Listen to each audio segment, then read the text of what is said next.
Compañeros y compañeras, les damos la más cordial bienvenida a este primer programa que la revista Conciencias, órgano de discusión teórico-política del Instituto Nacional de Formación Política de Morena, emprende en compañía de la 4TV con la finalidad de reflexionar en torno a esas preguntas que la realidad política nos impone y sobre las cuales nuestros invitados intentarán esbozar algunas respuestas, siempre abiertos a la crítica y al diálogo. En esta oportunidad nos acompaña la doctora Blanca Montoya, psicóloga, filóloga, especialista en medios e integrante del Consejo Interno del Instituto Nacional de Formación Política. Blanca, muchísimas gracias por estar con nosotros. Muy buenas tardes. Pues muchas gracias a ustedes por haberme invitado. A mí también me da mucho gusto estar con ustedes. Perfecto. Blanca, en el número 0 de la revista, tú colaboras con un interesante artículo titulado La importancia de la formación política. De modo que me gustaría que pudiéramos reflexionar precisamente acerca de este tema. El 19 de agosto del 2018, en este Congreso Nacional Extraordinario, nuestro partido Movimiento estableció las bases, indicó la importancia que pretendíamos darle al ejercicio de la formación política. Desde ese momento se creó el Instituto Nacional de Formación Política y aunque con algunas dificultades, hemos estado impulsando desde diversas modalidades, proyectos y ejercicios este importante labor que tiene que emprender el Partido Movimiento para consolidar sus cuadros e impulsar el proyecto de la formación, el proyecto de la Cuarta Transformación. Sin embargo, a veces da la sensación que suponemos demasiado qué es la formación política. Y me parece que valdría la pena regresar sobre nuestros propios pasos y pensar entonces para qué sirve la formación política, qué objetivos debe cumplir y sobre todo cuáles son los mejores mecanismos que tenemos que emprender para poder alcanzarlos. ¿Qué puedes decirnos tú al respecto? Bueno, mira, yo siento que los conceptos que se manejan siempre tienen que estarse revisando y tienen que estar presentes. ¿Qué es esto de la formación política? Vamos a retomar cuál es la base de esa frase, ¿no? La política, pues, es la forma en que se organiza y se regula una sociedad, ¿no? Las sociedades humanas. Y el ser humano es un animal social y político por naturaleza. De manera que hablar de formación política, pues todos estamos formados políticamente. Es decir, en la medida en que el ser humano es un animal social y político, pues es político desde que nace, es decir, está dentro de un entorno en donde la política, la forma de organización le atañe. Le sacan un acta de nacimiento, en fin, ya está sometido a una política, ¿no? Entonces, ¿qué queremos decir con formación política de la 4T? Bueno, esta primera etapa del ser humano, en donde se va formando políticamente, porque desde que nace, repito, es un ser político, está dado por la familia, por el entorno social, por el entorno político, en fin, por un territorio, por una época determinada, ya está determinado políticamente, porque es un ciudadano parte de una organización. En esta primera etapa es muy importante, fíjense que cuando escucho las entrevistas que les hacen a los jóvenes que vienen a entrevistas en este canal, casi todos dicen, mi familia era de izquierda, ¿no? Es decir, de alguna manera esa primera etapa los fue orientando a ese tipo de ideología. Entonces, digamos que después de esta primera etapa, no quiero decir que una gente que vive en una familia y en un entorno donde las reglas son prácticamente de derecha no pueda en un momento dado reorientar su formación, pero sí generalmente en la infancia hubo algo, ya sea la familia o una figura significativa de la persona que está en desarrollo, que lo fue orientando hacia esa ideología. Entonces, lo que queremos decir en la 4T por formación política es de alguna manera concientizar a las personas acerca de su entorno político, es decir, revisar las estructuras y la dinámica que rige hegemónicamente en el entorno en el que se está desarrollando. A ver, vamos a analizar esto desde el punto de vista histórico, sociológico, filosófico, ¿no? Para ver si esas estructuras y esa dinámica realmente están favoreciendo a la persona y que tenga la posibilidad de concientizar. Lo que nosotros estamos haciendo, como bien lo decimos en la revista, es conciencia. O sea, saber por qué, porque incluso la persona que dice, no, es que yo no soy político, no, eres político porque eres un ser humano y estás dentro de un entorno político y tienes que estar sometido a las reglas que dictan la política hegemónica de ese lugar. Entonces, el no ser político ya es una política. O sea, cuando dicen, antes, pues no, la gente se ocupaba menos de la política, ¿no? Porque esa era la política, que la gente no se ocupara de la política. Entonces tú eres un ente político que está sometido a las reglas políticas del entorno en el que te desarrollas, ¿no? Entonces, ¿qué es lo que queremos decir con formación política? Bueno, dentro de la ideología, porque además esa es otra cosa que cuando dicen sin ideología, no, siempre hay ideología, siempre hay una serie de ideas que son las que están procurando determinados deseos o determinadas actitudes. Es decir, no existe algo que no tenga ideología, porque no existe algo sin ideas, ¿no? Hasta si yo me peino o me visto de determinada manera, pues eso corresponde a una serie de ideas que tengo sobre cómo vivo en el mundo, ¿no? Entonces, lo que queremos decir es que nosotros pues nos hemos definido por ser de la izquierda. ¿Qué quiere decir de la izquierda?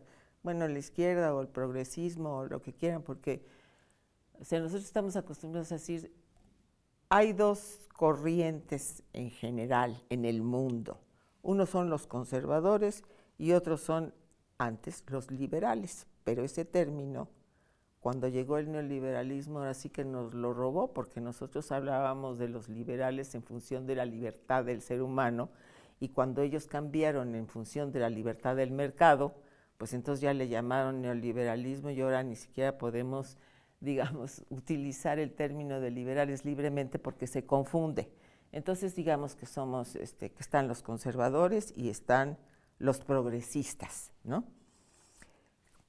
Como el presidente lo ha dicho, pues conservador es aquel que quiere conservar las estructuras de estas organizaciones políticas que son verticales, que haya una cúpula, ¿no? Hay una clase media, a veces más grande, a veces más chiquita, y luego la gran masa, las grandes mayorías, ¿no? Es decir, ¿qué quieren conservar? Pues esa estructura.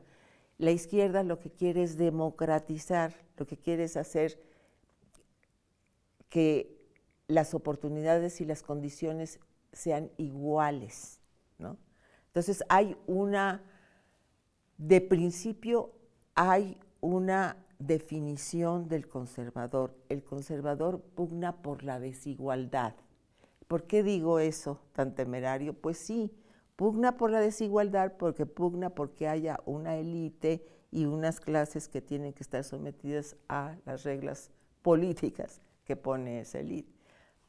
La izquierda lo que quiere es, como ya dije, igualar, es decir, que haya las mismas condiciones. Entonces yo diría que de los principios y los valores que más diferencian a un grupo y otro es la cuestión de la igualdad. En la igualdad es en lo que no estamos de acuerdo. Y esto viene de una forma de ver el mundo. El conservador o el que de alguna manera está de acuerdo con la desigualdad parte de la base de que el ser humano no todos son iguales. Hay unos que son superiores por los rasgos que quieras y hay otros que son inferiores, y que los superiores tienen derecho a mandar, a dirigir y a dictar cómo va a ser las políticas, y dentro de la izquierda lo que vemos, lo que sentimos es que el ser humano como especie son todos iguales independientemente de que tengan distintas características de personalidad, pero todos pertenecemos a la misma especie. Entonces, los de la derecha dicen, no, por mandato divino, por la naturaleza, hay unos que son más inteligentes, otros que son más altos, otros que, en fin, tienen diferentes, y en base a esas características los categorizan, ¿no? Y nosotros decimos, no, esas simplemente son características de personalidad que en un momento dado pueden ser útiles a la sociedad, dependiendo del entorno y de lo que se está, y de las circunstancias en las que están. Entonces, eso de la igualdad y la desigualdad es lo que principalmente mueve a un sector y a otro. Los conservadores, obviamente, como pugnan por conservar, pues son aquellos que están de acuerdo con las políticas del hegemón, ¿no? Es decir, el Fondo Monetario, el Banco Mundial, el Banco Interamericano de Desarrollo, el Departamento del Tesoro de Estados Unidos, que son el consenso de Washington. Esas son las políticas que ellos quieren implementar, políticas que dentro del neoliberalismo no solamente conservan la desigualdad, sino la profundizan, ¿no? ¿Qué es lo que quiere la izquierda? Bueno, la izquierda lo que quiere es políticas que estén a favor de que la gente tenga salud, educación, recreación y acceso a todos los beneficios que debe tener la sociedad. Entonces, ahí tenemos una diferencia. Entonces, nuestras políticas van a ser distintas. Unas a favor de que haya desigualdad y otro a favor de que haya igualdad y que toda la gente tenga acceso a los beneficios que la sociedad da, ¿no? Entonces creo que la formación política que nosotros, como Cuarta Transformación, queremos es, uno, que se concientice cuáles son, es decir, cómo se está organizando nuestra sociedad, y que esto pase por un eje de principios, ¿no? De principios éticos, que son la verdad, la libertad, la igualdad, la justicia, la responsabilidad. Concienticemos cuál es nuestro entorno político, analicémoslo y veamos si eso conviene para que las mayorías obtengan la mayor suma de felicidad posible, que es lo que decía Bolívar, ¿no? Que el mejor gobierno es aquel que proporciona la mayor suma de felicidad posible al pueblo, ¿no? Y entonces eso es lo que queremos concientizar. Habrá gente que pase por formación política y diga, no, pues yo sigo creyendo que hay superiores e inferiores. Bueno, ya eso, digamos, es una visión del mundo a los que tienen derecho, pero yo creo que la gran mayoría, una vez que se analice eso, pues nuestro espíritu amoroso que está en todo ser humano, pues nos va a llevar a dilucidar que la ética es lo que proporciona, digamos, las posibilidades de ser lo más feliz, que finalmente pues es el propósito de la vida, ¿no? Sobrevivir y ser feliz. Eso es lo que queremos todos. Y si nosotros logramos convencerlos de que para sobrevivir y ser felices hay que analizar cómo estamos viviendo, cómo estamos pensando y cómo estamos actuando, y si eso se apega a los principios fundamentales del ser humano, pues yo creo que vamos a avanzar mucho. Muy bien. Usted nos comenta, y estoy de acuerdo, que uno de los objetivos fundamentales de la formación política es justo la creación o fomentar conciencia. Y no es casual, evidentemente, que la revista de Morena, la revista de nuestro partido Movimiento, se llame precisamente de ese modo. Sin embargo, valdría la pena preguntarnos ¿para quién? ¿A qué me refiero? En nuestro último número, en el número 4, el compañero Álvaro García Linera, ex vicepresidente de Bolivia, sostiene, entre muchas otras ideas sugerentes muy interesantes, que las grandes transformaciones sociales no se planifican ni se producen gracias a la acción de un partido político e incluso sostiene que tampoco son fruto de la formación política. Esto un poco en el debate de aquellos que precisamente acusan, ¿no?, el presunto fracaso de los gobiernos progresistas latinoamericanos precisamente a la falta de la promoción de la formación política. Linera sostiene entonces que las grandes transformaciones sociales, las revoluciones propiamente tales, surgen, ¿no?, de una serie de ansias de transformación que emanan del propio pueblo y de sus propias dinámicas internas. Y afirma también que en todo caso el partido, y en consecuencia también la formación política, puede acompañar estos procesos de transformación, puede sumarse a ellos, pero que siempre es el pueblo, ¿no?, con toda su autonomía, con todas sus contradicciones y con todas sus libertades, el que protagoniza precisamente estos ejercicios de transformación. En este sentido, para Linera, la formación política es un ejercicio militante que tiene el objetivo de formar a los militantes de un partido político, crear cuadros, crear liderazgos que sean capaces de insertarse en ese proceso transformador, que sean capaces de comprender, de clarificar, ¿no?, el desarrollo mismo de ese proceso y en consecuencia inclinar la transformación hacia las posiciones más revolucionarias en contraposición evidentemente de las más conservadoras. Es una idea interesante, pero como le comento, una idea que a final de cuentas circunscribe la formación política a la militancia. ¿Qué pensaríamos entonces en este sentido? ¿Para quién tiene que ir dirigida la formación política? Para los militantes, que deben comprender su propio papel como actores para la transformación, su propia acción política y en consecuencia insertarse en los distintos espacios de la sociedad para poder desarrollarla, o bien la formación política tiene que ir dirigida no solo para la militancia, sino para la ciudadanía en general, con el afán de mostrar, en este caso, por ejemplo, las virtudes de nuestro proyecto político, que denominamos la Cuarta Transformación, y para que la ciudadanía en general asuma ese grado de conciencia y ese grado de politización. ¿Qué entender entonces por formación política? ¿Hacia quién debemos dirigir nuestros esfuerzos para promover la revolución de las conciencias? Bueno, debemos recordar que este es un movimiento. Este es un movimiento que surge del pueblo por la necesidad de no ser, íbamos en un camino de esclavos, ¿no? Y entonces detener esa situación de pobreza y de violencia y de todos esos que se procura dentro del neoliberalismo, y entonces surge este movimiento como surgió en América Latina, ¿no?, donde ya las grandes mayorías comenzaron a rebelarse contra una serie de políticas que los estaban oprimiendo.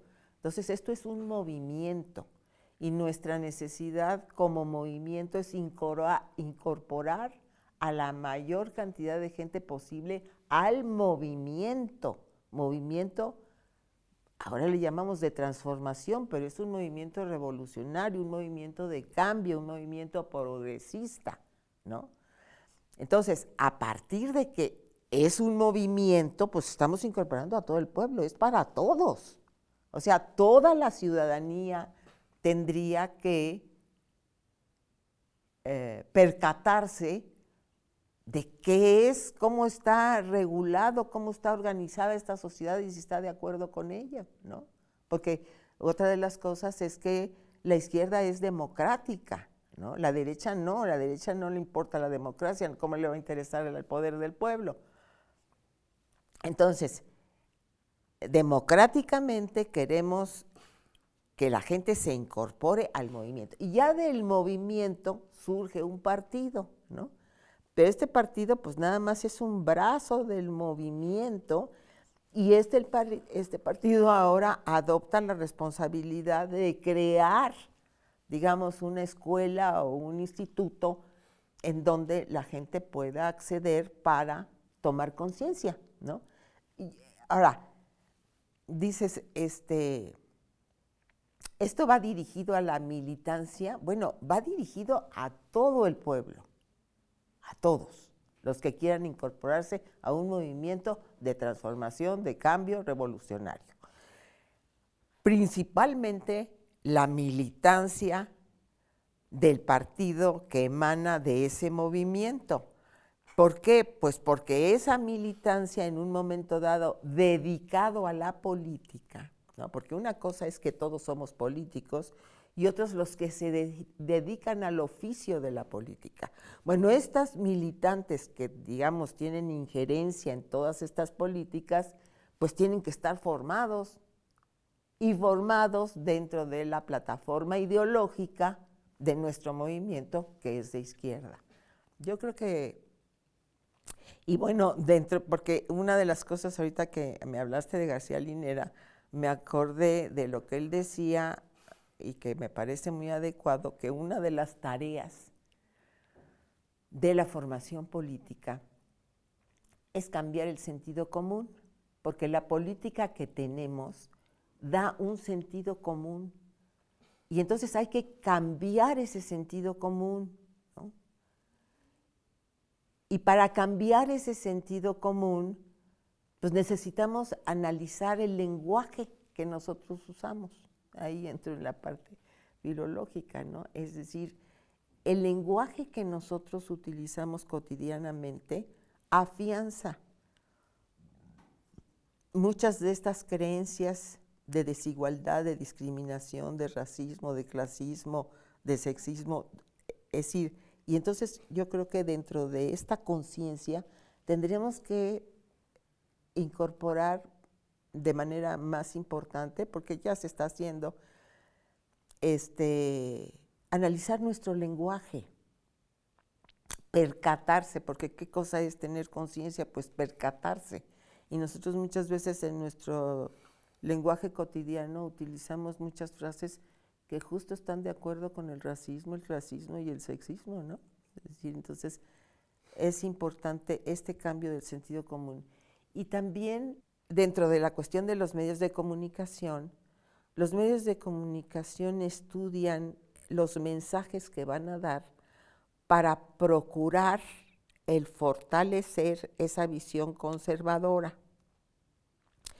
Entonces nosotros en contraposición tenemos que estudiar la forma de emitir nuestros mensajes de otra manera y sobre todo concientizar a las personas de cómo manejan las emociones, porque está muy bien, es necesario, digamos que nosotros tengamos una preparación y el estudio de la historia, de la sociología, de la economía, en fin, de todas las materias que tienen que ver con la organización política, pero también es muy importante la parte psicológica, es decir, que la gente pueda darse cuenta de cómo la inducen al odio o al miedo, porque esas son las emociones que convienen al conservadurismo. Ese ambiente les conviene porque cuando tú estás más abocado en la cuestión emocional, la razón se aleja. Entonces, nosotros tenemos que trabajar en función de que las personas se den cuenta que los están induciendo a esos sentimientos que son muy negativos, inclusive hasta para su ser individual, para que no lo permitan. Nosotros tenemos que crear un ambiente al contrario, amoroso, de tolerancia, de tranquilidad. Y esa parte creo que nos falta. Nos falta la parte de concientizar las emociones que vamos sintiendo, cómo están orientadas, cómo están inducidas a partir de todos los medios de comunicación de la derecha, que son como el 90%. Nosotros tenemos una fisura pues estrecha para poder enviar nuestros mensajes, ¿no? Y creo que esta parte de estudiar nuestras emociones y ver cómo nos sentimos, porque digamos, esto es una cuestión de movimientos, de grupos, de organizaciones, pero estas organizaciones y estos grupos y todo están formados por seres individuales. Entonces nosotros individualmente tenemos también esa tarea de transformarnos y de repente ante determinado evento estar conscientes qué sentimos respecto a ese evento y por qué lo sentimos así. Voy a poner un ejemplo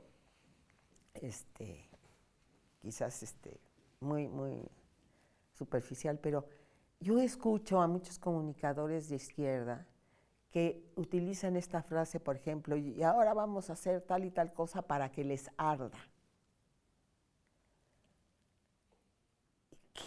¿Cómo?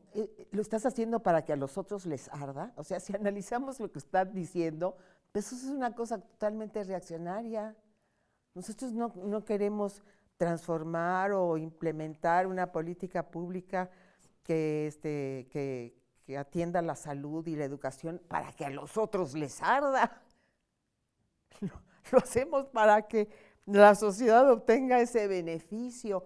Pero, por ejemplo, ese tipo de frasecitas, yo creo que los comunicadores que están dentro del movimiento tendrían que analizarlo. Y además, no es que lo critique, lo que pasa es que no se dan cuenta, ¿no?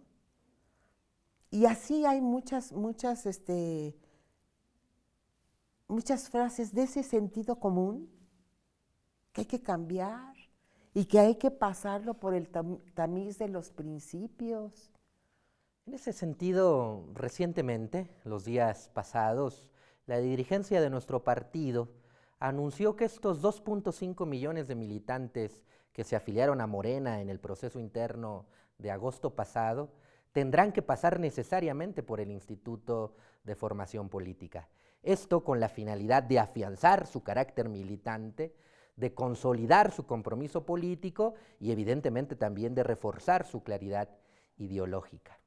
De lograrse estos objetivos, con 2.5 millones de seres humanos, de hombres y mujeres que podríamos pensar que están comprometidos con el proyecto de la Cuarta Transformación, de lograrse entonces estaríamos ante un hecho inédito, no solamente en lo que toca a la historia nacional, sino en realidad a la historia mundial. Sin embargo, los retos que a priori podríamos decir eso significa son mayúsculos, son 2.5 millones de personas. En ese sentido, ante esta necesidad que tenemos, como bien dice usted, de ir modificando el sentido común, no solamente de la sociedad en general, sino incluso de aquellos que ya de por sí nos adscribimos en la izquierda política, ¿qué toca hacer entonces? El Instituto Nacional de Formación Política lleva, decíamos hace un rato, 4 años propiamente trabajando en sentido estricto, desde ese Congreso Nacional Extraordinario del 19 de agosto de 2018. Pero también necesitamos hacer un ejercicio autocrítico en ese sentido. Entonces, ¿qué necesitamos hacer para darle formación política, para promover la modificación del sentido común para esos 2.5 millones de personas que se afiliaron a nuestro partido? ¿Qué corregir? ¿Qué hacer que no hayamos hecho? ¿Qué potenciar de lo que ya hicimos y que ha servido, pero que falta y que apremia completarlo precisamente ante este reto mayúsculo que nos enfrentamos? ¿Qué puede decirnos en ese sentido? Pues mira, David, yo creo que sí, los militantes tendrían que pasar por la escuela de formación, por el Instituto de Formación Política necesariamente, porque si van a ser dirigentes y van a dedicarse específicamente a la actividad política, pues sí tienen que estar formados dentro de nuestra plataforma. Pero automáticamente, David, una vez que tú tienes militantes con esta formación, eso se va reproduciendo. Es decir, deja tú los 2.5 millones, esto puede llegar a 50 millones. ¿Por qué? Pues porque cada militante, una vez que tiene una formación sólida, pues es un medio de comunicación. No olvidemos que el medio de comunicación más efectivo es el de boca a boca, ¿no? Y entonces, si las personas que estamos interesadas en la transformación estamos constantemente abocadas, no a dar una conferencia, una clase, no, a hablar con la gente y analizar. A propósito de aguas frescas, se puede llegar al tema siempre, ¿no? Es decir, yo constantemente con las gentes con las que me relaciono, pues estoy tratando de llevar el diálogo justo a que analicen, ¿no?, su vida, lo que están viviendo, su cotidianidad, para irlos orientando. Entonces, si nosotros podemos incorporar al instituto a la militancia, de manera que tengan una formación política de izquierda, de 4T sólida, cada uno de esos militantes pues es un micrófono, es un medio de comunicación que se está rodeando de un montón de gente y que tiene que estar consciente de que si aprovecha todos esos espacios para comunicar nuestra intención de transformar a México y de hacer de este país un mundo mejor, pues eso se va a reproducir. Es decir, dentro de esta concientización está la conciencia, tú eres un medio de comunicación importante, y utilizar cualquier plataforma, cualquier diálogo para llevar poco a poco. Esto tarda, porque esa es otra de las cosas, ¿no? Es decir, muchos de los que votaron el 1 de julio de 2018 por nuestra opción, creyeron que ya una vez que el presidente, que Andrés Manuel llegaba a ser presidente, ya cambió todo. No, para nada. Hay estructuras que están intactas, es decir, gremios que mantienen y que independientemente del trabajo extraordinario que ha hecho el presidente en estos 4 años, 3, casi 4, no, esto un hombre no puede hacerlo en 4 años, es decir, ¿cómo? Pues es toda una cultura que viene, ya no digamos de siglos, ¿no? No. ¿Que hemos avanzado mucho? Pues sí, hemos avanzado muchísimo, pero muchísimo, ¿no? Pero creo que una de las cosas es que concientizar de que la responsabilidad, porque fíjate, dentro de los valores fundamentales, dentro de los principios fundamentales, está la verdad, la justicia, la libertad, la igualdad y la responsabilidad. La responsabilidad es un valor fundamental, es decir, el percatarse de la responsabilidad que uno tiene como ser humano de contribuir a la felicidad de ese ser humano al que uno pertenece, ¿no? Entonces, esa es otra tarea, digamos, de la formación política, hacerse responsable de que cada uno de nosotros tenemos un deber social y político en función de un mundo mejor, ¿no? Entonces, ¿qué más hay que hacer dentro del instituto? Yo creo que profundizar sobre cómo operan dentro de nuestras emociones los medios de comunicación, hacerlo, digamos, prácticamente una materia. Otra de las cosas es lo que dice el doctor Dussel, que tiene que haber una política latinoamericana, porque todos nuestros referentes son europeos o gringos, es decir, que independientemente de que tienen muchos aciertos y que son estudios profundos e importantes para cualquier ser humano, de todas formas, nuestros referentes no pueden venir del pensamiento que emerge de alguien que pertenece a otra cultura, a otro territorio, a otro clima, a otra idiosincrasia. Nosotros hemos olvidado mucho la enorme sabiduría de nuestras culturas, de nuestros pueblos que nacieron en este entorno y que pues los quitaron, los mutilaron, ¿no? Cuando llegó la invasión, pues hay que retomar toda esa sabiduría, independientemente de que también incorporemos a los autores europeos y todo eso. Nosotros necesitamos eso que dice el doctor Dussel, tener una política latinoamericana en donde el pensamiento hace una síntesis de lo que hemos aprendido de Europa y todo eso, pero también de lo que había aquí o de lo que hay. Desde luego que lo hay, porque como dice el presidente, es lo que nos ha salvado del pensamiento de nuestras culturas, donde son incluso mucho más democráticos, ¿no? Es decir, nuestros pueblos originarios tienen una organización política más democrática que la de Occidente. Pues hay que retomarla, hay que incorporarla, hay que enriquecernos con eso. Eso es una cuestión que es importante. Una política latinoamericana que nazca de los exponentes del latinoamericanismo, que tiene que ver pues, con muchas cosas que son las que nos atañen y son las que más nos llegan, ¿no? Pero si tú escuchas a casi todos los conferencistas, están refiriéndose, ¿no?,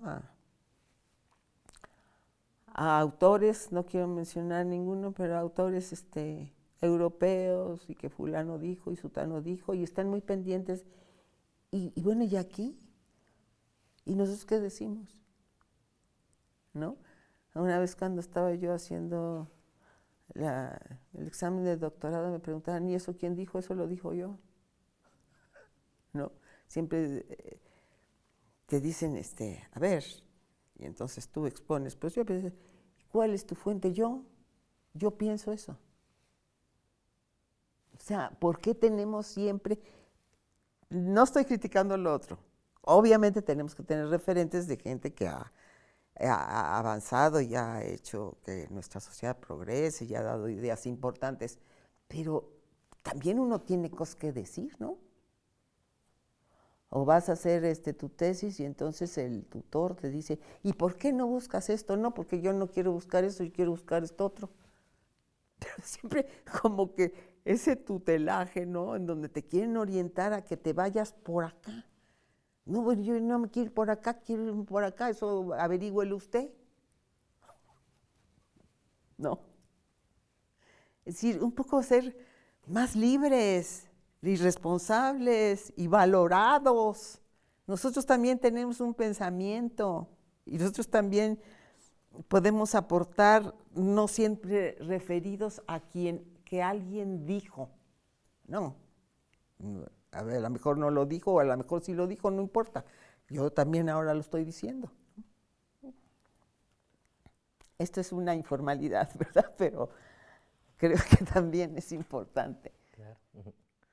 Son retos importantes los que hay que enfrentar, y no solamente en cuanto a la formación política, sino en el proceso de transformación en general, ¿no?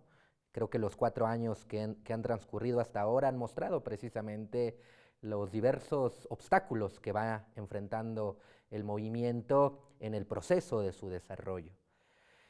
Pensando precisamente en esos retos, me viene a la cabeza este cuento corto con el que usted termina su artículo en nuestro número 0, en el número 0 de la revista Conciencias. Y es un cuento muy sugerente, muy interesante, porque aparecen en diálogo 3 hermanas, que son verdad, ética y política. Sin embargo, la parte más expresiva del cuento estriba en el hecho de que la relación entre estas 3 hermanas no es armónica, sino es tensa, es conflictiva. En este sentido, política, ¿no?, la hermana política, le disputa a ética precisamente esta pretensión de universalidad que además ha caracterizado buena parte de los sistemas éticos, si es que así se puede llamarle, pues que hemos presenciado desde los clásicos hasta la modernidad, ¿no? Estos filósofos que defienden la existencia de principios éticos universales, lo cual, diría yo, afortunadamente, se ha venido problematizando desde hace tiempo, justo, simple y sencillamente, tomando en consideración la pluralidad de la vida, la pluralidad de lo humano y la manera tensa, conflictiva, contradictoria en el que la vida misma se desenvuelve. En este sentido, ¿no?, en este debate entre la ética y la política, me gustaría preguntarle cómo construir una ética situada, ¿no? Es decir, una ética que no sacrifique la realidad y las posibilidades que la realidad nos otorga por principios meramente abstractos. Y este me parece que es un tema central, tal vez el tema central de la formación política, porque en el fondo lo que está es la relación entre ética y política y la manera en que podemos hacer política, pero con principios, con un horizonte ético, sin caer, sin embargo, sin caer en la abstracción de los principios presuntamente universales. ¿Cómo entender entonces la relación entre ética y política? Sí, es muy importante eso. O sea, vamos a comenzar. Sí hay principios éticos, que son verdad, libertad, no sé, o sea, principios que han dado muestra a través del tiempo de que se avanza, de que la humanidad sí va adquiriendo beneficios a partir de hablar con la verdad, por ejemplo. Es decir, si yo tengo que tomar una decisión y no conozco la verdad, pues seguramente va a ser una decisión errática porque no está obedeciendo a la verdad, a la realidad. Y la verdad, aunque es relativa y tiene determinados enfoques, existe. Esto es una taza. Aquí yo creo que todo mundo dice que es una taza. Si alguien dice que no, que es un mono de peluche, pues no está diciendo la verdad, porque ya hay un consenso de que esto es una taza. Entonces la verdad sí existe, claro, no hay verdad absoluta, son aproximaciones, ¿no? Bueno, entonces sí existen los principios, y esos son los que deben de regir. Bueno, eso es una cosa. Luego viene la política, pero en la política se incorporan otras muchas cosas. Y entonces, no es que se sacrifiquen los principios. Los principios no se mueven. Sí queremos justicia, sí queremos igualdad, sí queremos verdad, pero también lo dice el doctor Dussel, hay una diacronía, ¿no? Es decir, nosotros no podemos ahorita tratar de implementar un régimen perfecto porque sería imposible. O sea, solo pues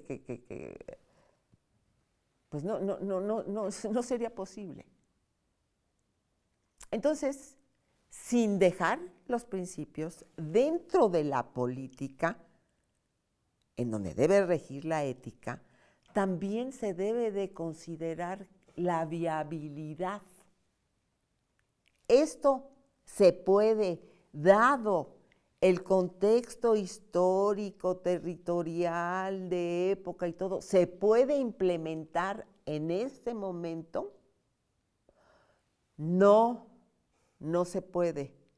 Hay que ir tolerando. Ese es justamente el oficio de la política, cómo ir avanzando, ¿no? Tolerando cuestiones que estrictamente no serían éticas, pero sí son éticas en función de que si nosotros queremos el beneficio de las mayorías, que es una actitud ética, entonces tenemos que lidiar con esos problemas,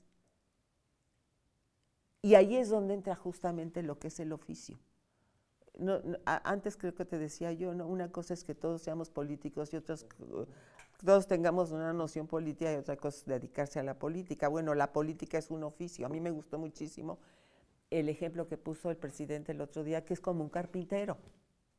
Es un oficio de cómo lidiar, ¿no?, con ese tipo de problemas que a veces pues desobedecen la ética. ¿Cómo hacerle para poder llevar a cabo metas que convienen a la mayoría? Bueno, eso de lidiar con los problemas éticos que se tienen, eso es la política. Desgraciadamente la humanidad no es toda veraz, justa, igualitaria. Pues no, eso es lo que nos orienta, esa es la brújula, ese es el eje. No perder de vista, tenerlo siempre. Bueno, dentro de eso y dentro de las condiciones sociales, económicas, políticas que hay, ¿cómo hacemos para que estos principios éticos vayan filtrándose y vayamos avanzando? Entonces, sí es un tema muy importante, porque hay personas que les llaman radicales, pero no, para mí lo radical es ir a la raíz, es una cosa que no tiene nada de rigidez, ¿no? Y hay gente que lo utiliza como que alguien es muy rígido, ¿no? El radicalismo, o sea, bueno. Estas personas que son muy rígidas, pues lo que hacen es frenar el proceso, porque no tienen suficiente tolerancia para aceptar la cantidad de problemas y la cantidad de defectos y la cantidad de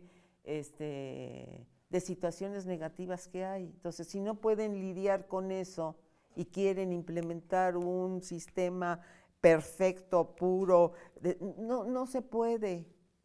Eso no es verdad, eso no ocurre. Entonces, pues lidiar con ello, hacer política que beneficie a la mayoría, sin olvidar que tenemos un eje de principios éticos. Y ahí es donde estas dos hermanas tendrían que ponerse de acuerdo. Ok, hermanita linda, no voy a perder de vista los principios éticos y los valores que convienen para que el ser humano sea más feliz, no los voy a olvidar. Pero dado el entorno histórico, geopolítico y todo en que me encuentro, tengo que ir salvando situaciones que no se pueden quitar de cuajo. O sea, ¿cómo vamos a erradicar la corrupción en México de cuajo? De repente ya todos vamos a ser muy honestos y muy honrados. Pues no se puede. ¿Cómo se puede? Pues con conciencia política, ¿no? Con no permitirlo, con que no haya impunidad y poco a poco irlos convenciendo de que no les conviene. Pero mira, por ejemplo, una persona que trabaja en un organismo público, ¿no? Del sistema anterior y que sigue ahora, ¿no? Que antes ganaba una cantidad con su sueldo y luego a través de mochadas incrementaba su sueldo. Ahora se las quitas. ¿Cómo le convences de que eso le conviene? Te va a decir, no, pues yo antes tenía mi sueldo y además de los mochos que me llevaba, pues tenía yo más dinero para llevar a mi familia. ¿Cómo lo convences de que eso no conviene a nadie? Es difícil. Pues te va a decir, no, pues es que yo sí necesito ir al supermercado. Pues no, hay que convencerlo de que de que la corrupción está mal, y entonces lo que tiene que hacer para que no tenga que aumentar su sueldo a partir de mochadas es protestar, exigirle al gobierno y todo que necesita un aumento de sueldo. Es lo que el presidente está haciendo, aumentando el sueldo, es decir, que lo que te ganes sea lo que justamente corresponde, no que te lo agencies a partir de actos de corrupción. Por ejemplo, ese tipo de cosas, ¿no? ¿Cómo? Pues poco a poco, cada vez que tú estás en un organismo público, tienes que observar que los empleados estén operando y trabajando de manera correcta. Y si no, hacérselos saber. Yo hace poco fui a una tesorería y tuve que dar ahí un sermón. Si llegó, no sé, pero yo cumplí, ¿no? Porque la persona que me atendió, en vez de servidora pública, parecía regañadora pública. Y entonces me regaña que porque el documento... Y entonces una serie de documentos que me pedían absurdos y pues yo empecé a molestarme, ¿no? Y entonces me trató muy mal. Dije, usted es una servidora pública y voy a poner una queja porque usted no puede tratarme a mí así. Ese tipo de cosas, todos lo podemos hacer para ir transformando y nos va a tomar mucho tiempo, mucho.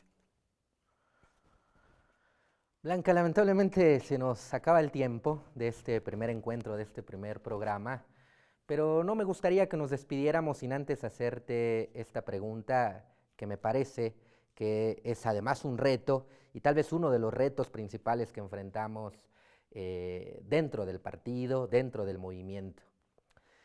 En el 2024, ¿no?, acaba la presidencia de Andrés Manuel López Obrador.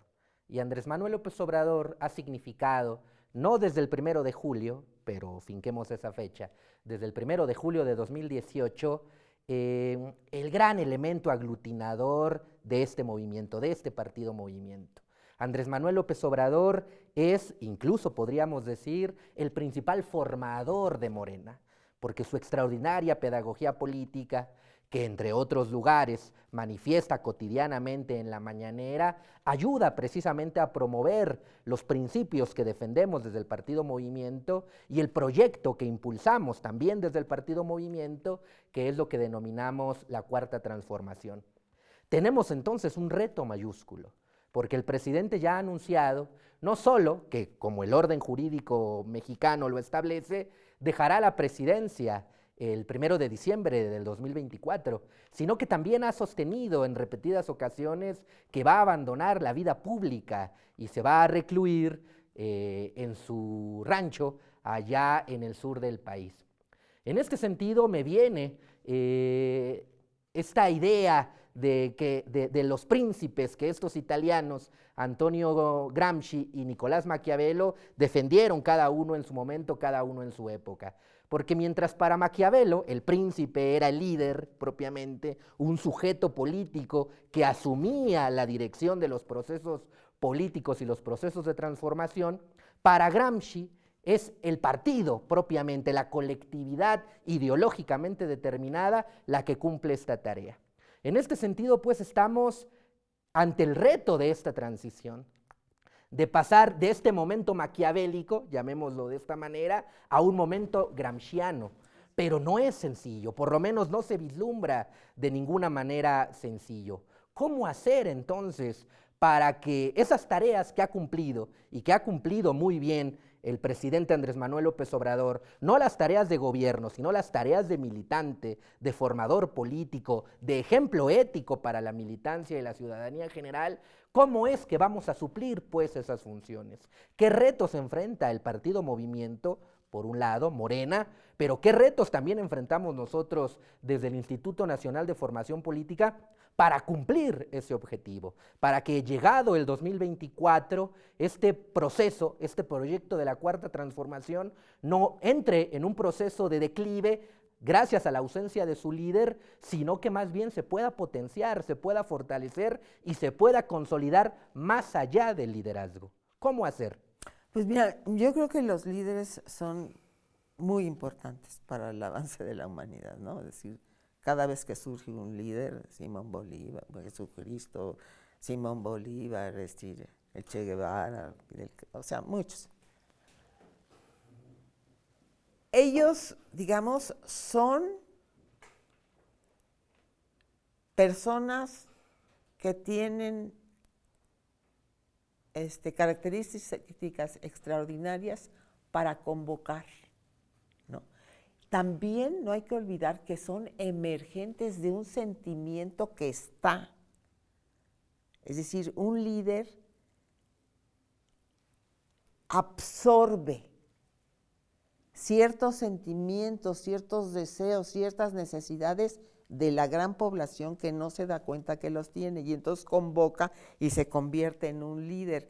Él sí está representando el pensamiento de muchos que no se dan cuenta que tienen ese pensamiento, digamos, lo tienen de manera subconsciente, y él lo está representando y por eso tiene ese poder de convocatoria, digamos, también por características personales. Entonces, así como él chupa de alguna manera los deseos, los sentimientos, las necesidades de un grupo y luego se convierte en un líder, convoca y dirige, porque además, digamos, dentro de sus características personales tiene estudios, interés, amor, es decir, todo lo que se necesita. De la misma manera, viene de regreso. ¿Qué quiero decir con eso? Que una vez que nosotros tenemos este líder que además, como tú dices, no es desde el 1 de julio, sino de mucho más atrás, y él de alguna manera representa nuestros deseos y nuestras expectativas de la vida. Él se va, pero también nosotros chupamos de él, ¿no? Es decir, él se convirtió en el sujeto político que lideró esta transformación y ahora nos deja a nosotros como sujetos políticos para seguir en esta transformación. Y luego probablemente dentro de, no sé, unas décadas seguirá otro que vuelve a absorber, ¿no? Entonces sí lo veo así como una ola. ¿Y qué ha pasado pues en Cuba, por ejemplo, ¿no? El sujeto político, ya Díaz-Canel no es Fidel Castro, ya es el pueblo cubano es Fidel Castro, ¿no? Hasta que en un momento dado necesiten otro tipo de revolución y surja otro. Creo que esa es como la conciencia que tenemos que tener, que todos vamos a ser López Obrador, ¿no? Es decir, él dice que es representante del pueblo. Bueno, ahora nosotros vamos a ser representantes de López Obrador, de ese pensamiento, de esa actitud, de esa forma, de ese amor al pueblo y a los más pobres. Esa es nuestra filosofía, no mentir, no robar, no traicionar, que está sustentado en los principios universales, ¿eh? Porque nosotros lo decimos muy concisamente, no mentir, no robar y no traicionar. Bueno, eso está sustentado en la verdad, en todos los principios que acabamos de hablar. Entonces, bueno, ahora nosotros absorbemos de él todo ese pensamiento, todo lo que nos enseñó a partir de su lucha, y ahora nosotros con lo que tú dices, cambiamos del maquiavélico al gramsciano, ¿no?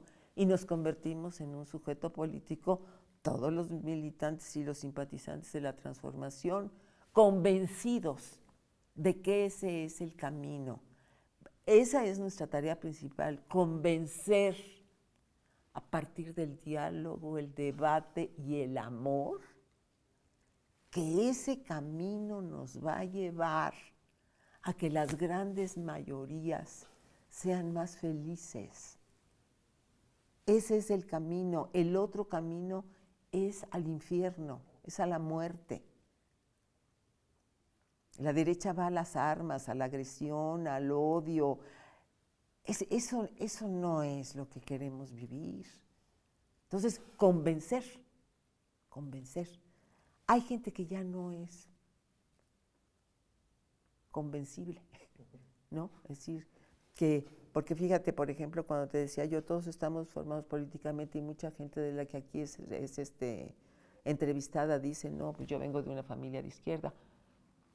Hay gente que puede venir de la derecha y algunos se quedarán en la izquierda y se convencerán, pero que hay muchos jóvenes que vienen de la derecha que se hacen de izquierda, es porque pasan por una época de rebeldía y finalmente regresan a ser de derecha, ¿no? Entonces la cosa es que los jóvenes que están, digamos, en una posibilidad de abstraer del mundo lo mejor y lo peor, puedan convencerse realmente de que son más felices teniendo un pensamiento, porque además sí somos más felices. Yo siento que, por ejemplo, las marchas, ¿no? Las marchas de la gente de izquierda es alegría, el otro es enojo, es rabia. Pues es más bonito sentir alegría que sentir odio. No sé si a alguien le guste más sentir odio, pero convencer, vamos a ser más felices, todos, ¿no? Porque somos parte de un colectivo, y si le va bien al colectivo, te va bien a ti. Si le va mal al colectivo, a fuerzas te va a ir mal a ti, aunque creas que te está yendo bien.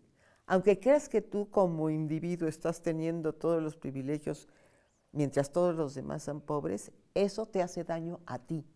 A la larga, eso te trae infelicidad. este convencimiento, ¿no?, de ética, de moral y de amor, pues es lo que tiene que tener nuestro movimiento, y a partir, bueno, de muchísimos estudios de otras cosas que ya se vuelven más complicados, pero que no perdamos de vista la base de la cual partimos. Blanca, pues lamentablemente se nos ha acabado el tiempo. Creo, sin embargo, pues que han quedado muchas reflexiones, muchas ideas interesantes sobre las que vale la pena profundizar, y espero que podamos tener alguna otra oportunidad para hacerlo, tanto a través de las páginas de nuestra revista, la revista Conciencias, como nuestro espacio, que es tu espacio y es el espacio de toda la militancia. Así que bueno, te agradezco nuevamente tu compañía, te agradezco tus reflexiones y espero que podamos encontrarnos muy pronto. Pues a la orden, y pues muchas gracias por todo, y yo estoy a la orden siempre. Muy bien. Compañeros, compañeras, muchas gracias por haber seguido esta transmisión. Los invitamos a seguir los contenidos que periódicamente publica nuestra revista a través de nuestro sitio web www.revistaconciencias.mx, donde podrán encontrar todos y cada uno de los números que hemos publicado, desde el número 0, en donde participa y colabora nuestra compañera Blanca Montoya, hasta el número 4 y nuestro suplemento, que como ustedes saben, reproduce un texto inédito del gran filósofo alemán Carlos Marx, que se llama El Sistema Monetario Perfecto. Y además, por si esto no fuera suficiente, también podemos encontrar en este sitio, el sitio de la revista Conciencias, los artículos que la militancia, hombres y mujeres comprometidos con la Cuarta Transformación, mandan cotidianamente a nuestro espacio, a nuestro correo, con la finalidad precisamente de también dar un espacio de proyección a las reflexiones, a las necesidades, a las inquietudes que los militantes de los 32 estados de la República tienen para compartir y para consolidar el proyecto de la 4T y el proceso, el desarrollo de nuestro partido movimiento, que es Morena. Así que bueno, los dejamos por esta ocasión, les agradecemos mucho haber seguido la transmisión y esperamos encontrarnos muy pronto en otro programa más de la revista Conciencias, Pensar la Transformación. Muchas gracias.